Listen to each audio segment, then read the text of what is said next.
Everyone has heard stories about those parents who had refused medical treatment for their sick children because God is their healer, only for those children to needlessly die.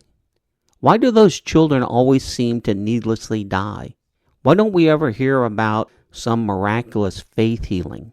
One reason is because Hebrews 10:36 reads, "For ye have need of patience, that after ye have done the will of God, ye might receive the promise." Notice the phrase, "ye might receive the promise." Might is a word that means maybe you will and maybe you won't, because the word might is not synonymous with the word guaranteed. This video is important because it helps to bring balance to our most deadly form of popular Christian teachings, being all of those "God is going to" messages that seems to always inspire unbridled enthusiasm concerning our faith in the promises of God. That God is going to heal you, that God is going to prosper you, that God is going to marry you, that God is going to whatever, only to later form a great spirit of disillusionment in the hearts of all those who could not figure out why God had failed to do it. And it's all because, contrary to our most popular faith preachers today, God was never going to do any of it for you. Now here's a very subtle yet important distinction. In our Old Testament age, God did things for his people. However, in our New Testament age, God does things through his people, through their willingness and obedience to be led by the indwelling presence of the Holy Spirit from within themselves.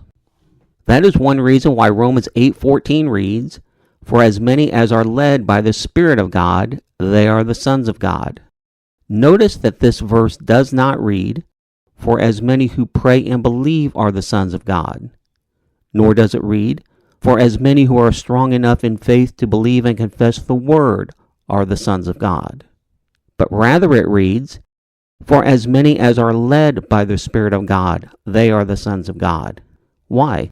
Because being led by the Spirit from within yourself empowers your faith to become active. Whenever you allow yourself to become willing and obedient to this Holy Spirit's leadings from within yourself, then you allow God to do things through you. Please never forget that passive faith always waits on God to do something for you, which breeds failure due to its Old Testament nature. Conversely, active faith always allows God to do things through you, which progressively breeds success due to its New Testament nature. Tragically, if you believe that God is going to do something, then you are unknowingly stuck in the Old Testament reasoning, which will cause your faith to become passive as you idly wait on God to do it for you.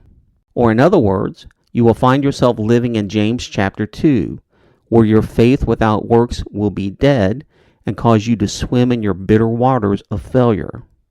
Conversely, if you believe that God is going to do something through you, then you will become more apt to flow with the Spirit from within yourself, so that your faith mixed with your works will allow you to swim in your sweetened waters of eventual success.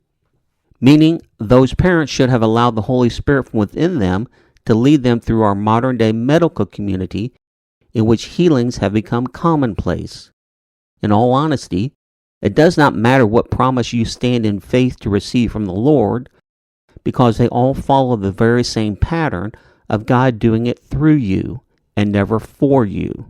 Also, never forget that Christian dogma is an enemy to our faith, because Christian dogma does not lead us to believe in truth, but rather it leads us to believe what others tell us to be true. Just because someone told you something was true does not necessarily make it true. Oxford Languages defines dogma as a principle or set of principles laid down by an authority as incontrovertibly true. Again, just because some Christian preacher told you that something was true does not necessarily make it true. Just because some televangelist had said that God was going to heal you does not mean that God is going to heal you. Just because some televangelist had said that God was going to prosper you does not mean that God is going to prosper you, with the reason being that the promises of God are not guaranteed, because all of the promises of God come with terms and conditions that we must first meet in order to qualify us to eventually receive them. Or as Hebrews 10:36 once again reads, "For ye have need of patience, that after ye have done the will of God, ye might receive the promise."